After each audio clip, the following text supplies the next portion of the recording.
My name is Cam Archer. I'm from San Bernardino, California. I rap for, lack of a better word. Yeah. I've been doing this since Juve, my school days. Now these bitches sipping Douce like Kool-Aid. Ain't leaving. I've always loved music in one form or another. I've always sang everything on the radio ever since I was like 3 years old. I started writing lyrics when I was like 7. Probably around 10 is when they started being like raps. And when I was told I should be a rapper, and I said no. And probably about 15, 16, it started becoming more like alternative music, writing lyrics like that, like Linkin Park style stuff. And then right when I graduated, I really just decided, maybe I should rap. Maybe I'm good at it. So it was always something. I was always, it's some form or facet doing something revolving around music my whole life. I had it set in my head I was gonna just be like a video game programmer or something like that. Like I had a stepbrother that rapped, and he found a song I had written in a notepad. Excuse me, and he told me, like, he made me rap it, and I rapped it for him. And he was just like, "Yo, okay, yeah, you good, like you're so young, you're good, like you should be working on this." And I was just like, I looked at him like he was crazy, like I'm not gonna be a rapper, like I'm not rapping, like I just do this because I found it's fun to me to write raps. And he was like taken aback, like, why would you tell me that? I like broke his heart. But yeah, it wasn't originally my idea of what I wanted to do. Different, man, because I didn't really think about what San Bernardino represented or what it didn't represent to the outside world until I, got to be about a teenager. But I kind of came up from, I was in every level because the Inland Empire is so big, and San Bernardino itself is such a large county. So I came up in San Bernardino, like in San Bernardino on 13th Street and Waterman. That's like where I spent a good chunk of my life. Me, my mom, and my sister, and we were in that's the hood. We were in the hood. Didn't have a car. Sometimes we did have a car. People always trying to break into our shit. Like it was, it was the hood. I wasn't allowed to go outside and play because it was just bad. Like it was, drugs were right across the street. Like people were selling out. Cops were always over there. And we went from that, and then my mom got a better job, so we moved into like the Highland area, and we had like a nice little small like condo thing. And it was like, oh, we kind of done moved up. I had my own room. I was feeling good.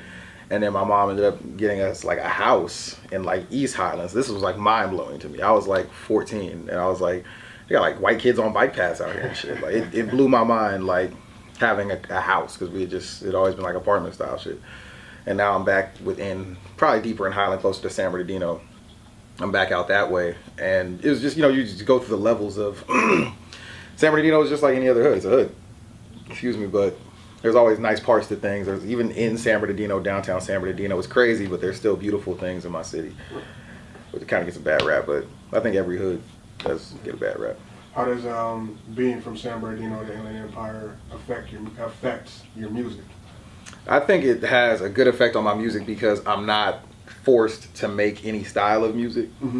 It doesn't matter what's really popular anywhere else. A lot of the times we cultivate a lot of the styles in San Bernardino that become popular everywhere else because we're so big. We're like a melting pot within ourselves. There's so many people. I believe San Bernardino is the biggest county in the U.S., right? It is, yeah.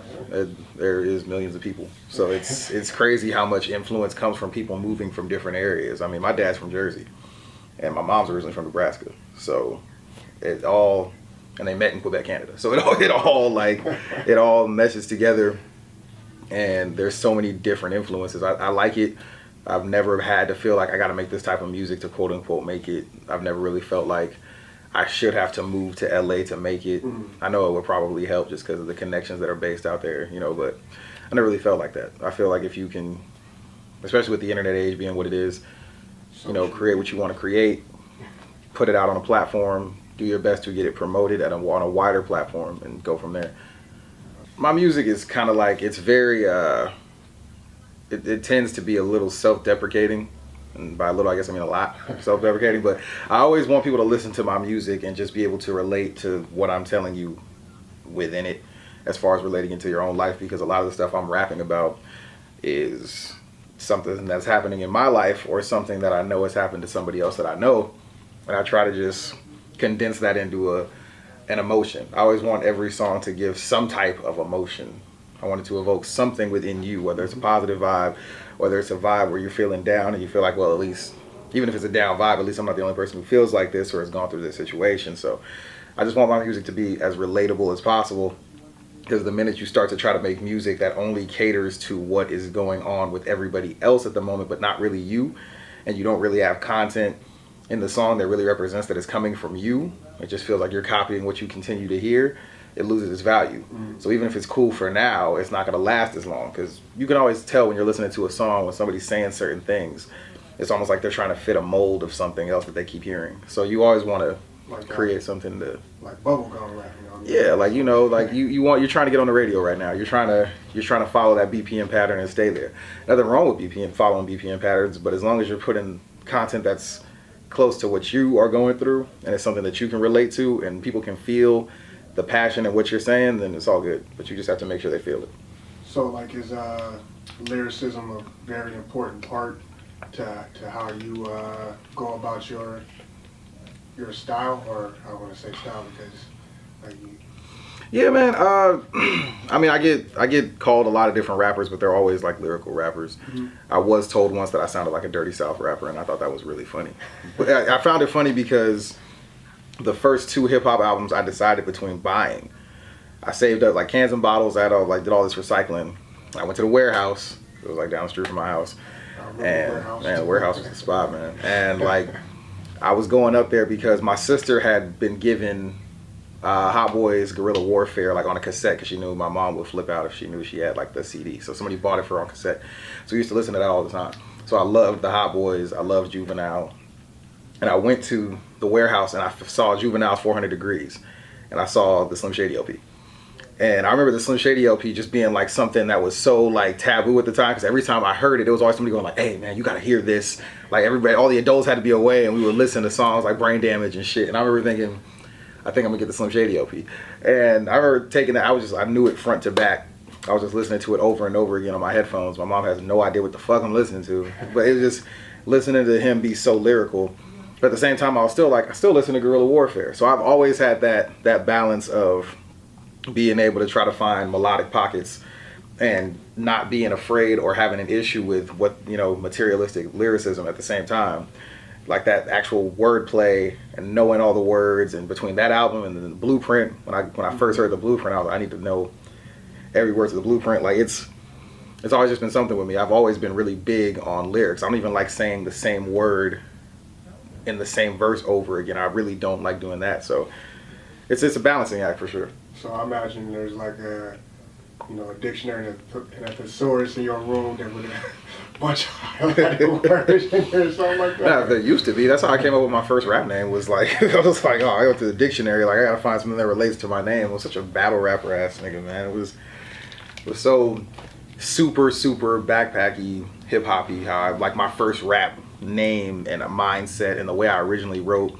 And then I started writing way too materialistic shit that just wasn't obtainable in life. And then I was just like, I need to find a middle ground here. Like, I need to find some balance. What was the original rapper name? That I actually put out songs with was Catalyst. Catalyst was the original like rap name that I had when I was putting out my first songs. Rapper name. Right? Like I've had different rap. My first actual like songwriting name was CVD because I was a huge wrestling fan and RVD was like my favorite wrestler at the time. So it was Cam Van Dam. That was like everything I wrote. I had notepads with CVD written all over them. And then I was Melee, and that was a super battle rap name too. I don't know where the fuck I came up with these names. Melee the Gambit, actually. Yeah. Gambit from X-Men, or just... I just liked the name Gambit. I don't know why. Once again, this was before I ever even recorded a song. I would just write shit, and this was this world that I was creating in my head. And when I first started putting out music, it was Catalyst. And I was like, yeah, this ain't gonna work. This is too rapidy rap of a name, man. So did you start your rap career as a battle rapper, or was it more... I've never like officially quote unquote battled in my life. I did one battle event for Big Rob, the champ. He has an event called Who Got Bars, and he does that one in Covina. And he had me come out, and I was like, I don't battle. He was like, I need people to battle tonight. I was like, I don't battle, Rob. Like, I'm not a battle rapper. I couldn't battle somebody else. I just really just didn't fuck with them. Like, I'd have to really dislike them to say some of the shit you have to say in a battle. Like, other than that, I'm just like, yo, like, we can have fun, we can goof around, but like, I'm not trying to battle. So it was just like freestyle on beat rap competitions. I made the finals, and I lost to P the MC in like sudden death. He got me. I've beaten him and everything else since, so it's all good. I'm one of those people who always feel like they can be doing more. I'm a terrible self-promoter, so I just need to figure out ways to continue to help the the quote unquote brand of my music grow, because I don't really like going up to people like, hey, I rap, because everybody fucking raps. Everybody raps, man. Everybody raps. So people just automatically are taken aback when you say you rap, because they hear it all the time. They don't want to hear that shit from you. So I'm just like, I let other people tell them that I rap, because it makes it, they're like, oh, do you know he makes music? He makes music. Like, and they're like, oh, really? Well, are you good? Which is an annoying question. Just because it's like, no, I suck. And I won't get the fucking hint. I just won't stop. I can't know. Like, so then they hear it and they think it's good, and then they, you know, if they want to keep listening, they do. Because just because somebody thinks you're good doesn't mean they're going to listen to your music on a consistent basis. That's just not how it works. Every good rapper is not something that you want to listen to all the time. But the journey was pretty like open and shut. I was hanging out with like a group of friends who ended up introducing me to another group of friends. One of them was like, oh, I make beats. He had never made beats before, but he told me he made beats. And he was like, yeah, me and my boy, you know, we got keys over at Cal State, San Bernardino, the studio, we're working on stuff. And they would just force me to rap. They would just be like, no, we're going to this club, we're going to see these girls. Like, okay, rap about this. I just had to freestyle. Like, we're doing this, we're doing this, we're doing this. I had to put names in it and all this stuff. And I was like, I didn't really want to do it. I was like, all right, fine, I'll do it. Which, I mean, it made me a better freestyle. I can freestyle real well, but... and then eventually I ended up meeting his friend. His friend was, I heard one of the songs his friend had recorded like at his house, and I was like, oh, he's a pretty good rapper. So we start rapping together, and that's when I do like my first I recorded a freestyle, The Cash Flow by Ace Hood, put it on MySpace, and like people liked it, and people told me I was good, so I was like, oh, I'm about to run with this. I'm about to start rapping now. And I didn't put anything out though for like another year. I ended up meeting a dude by the name of Dre Shot. He was a rapper, and he didn't even really know me. He was like, hey, you should come over and we should work on a song. And I went to his house one night. We ended up doing like a couple records, and then next thing I know, he was like, you should record a project here. So I started recording my first like mixtape. And that's when I learned about, he was like, you want to go where rappers are, you got to go to like the Common Ground in Riverside. So I found out about the Common Ground. I met Noah James, and Curtis King invited me out. So I met Curtis King, and Noah didn't even know me. And Noah was just like, I was like, hey, I want to perform. He's like, all right, I'll put you on a show. He had never heard me do anything. And I was like, I went and recorded a bunch of songs, and I went and did my first show at the Common Ground. Opened up one night, had my little Sharpied mixtape with my little horrible fucking Staples printed cover we scissor cut all the fucking covers out and shit. And I performed, and people thought I was good. And I just took it from there. But at that point I was Catalyst. I was still Catalyst. And I did some show. Oh, Curtis had me open up for him when he dropped a project, and Absol was there, and it blew my mind. And, That's crazy. And I dropped another project, and I go on Homegrown Radio, and I meet Chuck, and I meet Head, and Schoolboy Q was there. And I went out there, like, my whole mindset was I gotta show niggas I can rap, which is not the right mindset. You should never just be like, I gotta show these niggas I can rap. I was always trying to prove myself as a rapper. Like, I played a song for Chuck, and he was like, what are you trying to prove? Like, why are you going so hard? Like, this is just so much bars. Like, it's not necessary. You don't have to always you gotta stop hitting people over the head every now and then. Like, you can't just hit them with bars and beat them to death. Like, tell a story. Make something relatable, man. Like, I was just out there just trying to bar people to death. And someone put in the earbuds, like, man, this nigga going hard. Right? Like, feeling personal, right? So I went to Vegas one year, and that's when I decided, okay, I'm gonna change my name. Like, it was random. I was like, I'm gonna change my name from Catalyst to Cam Archer. I dropped like 2 songs, changed my name, started working on a whole new project, and I used to drop like 2 projects a year. It was just like mixtape shit. And I had like one other quote unquote album that I don't even consider an album anymore, because it was Sharpie markered and, you know, fucking cut out covers. So then I started working on like mixtapes that are actually good, actually like shipped out and got actual discs made and stuff like that. And eventually dropped a project called Coca, which was the Chronicles of Cam Archer. That did pretty well. But I was still like chip on my shoulder. I want to, you know, I'm a rapper, I care, yeah. Nobody loves me. All that bullshit. Not focus on the right shit. But after that, stuff started starting to click. I met my camp now, which is Over Everything. It was kind of a merger of the camps we had, Half Valve Entertainment and Dying Breed. We came together and made a camp called Over Everything. And I started working on shit with my boy Kid Dryden, who's also a rapper out of San Bernardino. We became stone sober. We started working on shit together. And that opened me up to a whole new lane of people. We kind of got forced. I was working on a project, and that kind of forced me to start working with him on a project. But that project took us to like different levels of shit. So I'm happy we did that. So shout out to him. That was kind of like forced to happen. People were like, you need to make an album together. So we made an EP, dropped that. Then I was like, I need to do this album. I got this album concept, and I got to finish this album concept. And after like 2 years, I finished an album called Cocomania. And that gave an extra push because I had this song called Sailor Moon, which was just some random shit that I came up with. And I'm one of those people who writes concepts to songs or like writes out little hooks or ideas and then don't have anything to, I just leave them in a notebook. And I came up with that concept, and I go to my producer, Oh Gosh Leotis, and say, I need this sampled like this. We're gonna make it real simple because Oh Gosh is a producer who likes to add a bunch of shit. He's a very in-depth producer. I was like, no, it's gotta be simple. We gotta do it like this. And it's still like my most popular song. That kind of pushed that album up, and people really started to fuck with me after Cocomania. So I started working on shit again. Me and Dryden did another EP together. There's a lot of turbulence and shit in between that time period, but over the past 2 years, I was working on this album, and me and Oh Gosh and my boy KIT, who does all the artwork and sings, met Dare House. Dare House came in, started singing, and within like probably like it was like a year and a half of mapping out the album, and then like actually half a year of recording shit. So then we finished Spirit Gunner, which I just dropped September 1st, and that did really well. We were top 100 on the iTunes charts, which was cool. And now I'm just trying to build on that. Trying to finish videos, and we're gonna do like an album breakdown and all this extra shit. I'm just trying to keep the album relevant. Right. Do what I can to do that. That's the main thing, being an artist, is staying relevant. You know what I mean? You know, I have a theory. You know, Okay. rappers who go by their real name have a little bit more pressure on them because, you know, it's not like you can be like you said, your name was Catalyst before, right? You know, if it doesn't work out and somebody comes up to you like, yo, man, you know, I wasn't really feeling that last album, you'd be like, that was Catalyst, that wasn't Cam Archer, you know? But when you're Cam Archer rapping, you know, you can't be like, oh, no, that wasn't Cam Archer, you know? So is it a different pressure going by? It's the same? It's the same thing. It's because the way I make music and the way I've created my 2 albums that are like quote unquote most popular things I've done is I make them and I create a world within the albums. So every album is not just a story about me. I've created an entire world within these 2 projects. So you don't have to agree and say like, oh, that Cam Archer stuff is weak. Well, you just don't agree with the part of what's going on in my head. I'm a crazy person. So you might not agree with everything going on, but I always map them and create them.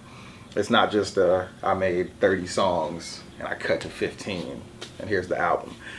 I make an album like, this is the concept. I need to fill 12 slots, or I need to fill 14 slots, and I filled them with these songs, and now that's the cohesive project. So it's technically not just, I'm a rapper. I got these joints. I got joints you ain't heard yet. I don't keep a lot of songs like in the tank. Like, it's just literally, I get spurts of creativity. I make the album, and then I'm done with that. I just want them to say that, like, I gave them music that helped them through certain points of their lives. So as I grow, you're growing, and you don't outgrow what I'm telling you, because that can happen to artists a lot. Like a timeless you know, type of feel to it. Because I feel like everything I make is a time capsule of what's going on in my life, and I want it to relate to what's going on in people's lives, no matter how old they are. So I don't want you to outgrow what I'm saying, because that happens to artists. There are artists who will be like really, really dope, and they don't even stop doing the dope stuff they were doing, but you get to a point in your life where you just don't care anymore. And that's one of my fears of making art. That should be any true artist's fear. Within the next 3 to 5 years, it should be in an area where I'm just making a living off doing this in the next 3 to 5 years. Because if not, it's probably just going to become something I do for myself, period. I'm not going to continue to put music out at that rate.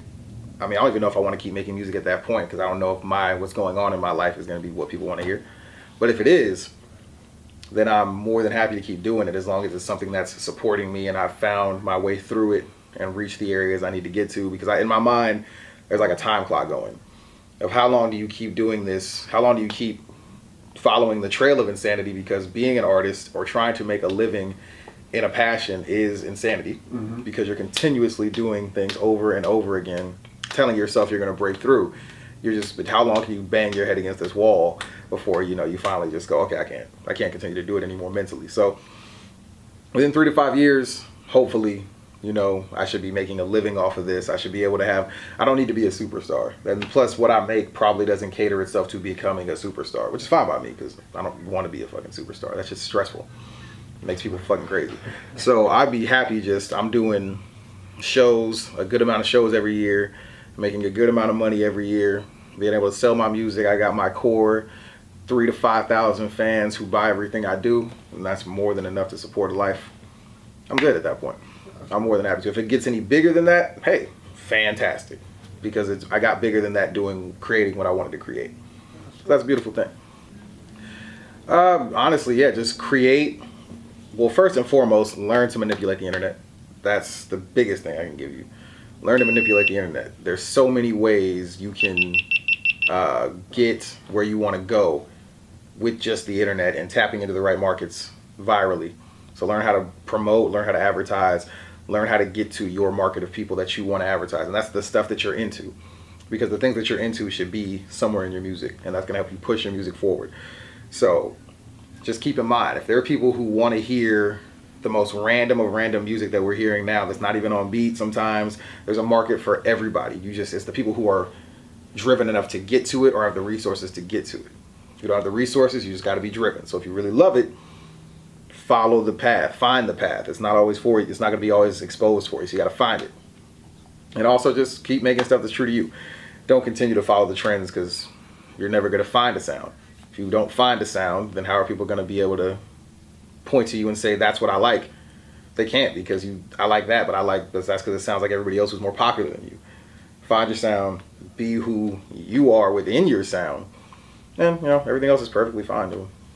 Number one on the charts soon, Betty. Yeah. At Cam Archer on Twitter, CAMARCHER. Cam Archer Music on Facebook and on YouTube. Cam-Archer on SoundCloud. I don't know why it has a hyphen. I don't know. And pretty much on all major streaming platforms: Spotify, Apple Music, iTunes, Amazon Music, Tidal, Pandora, all that good stuff. Spirit Gunner should be up there now, so go check out my new album.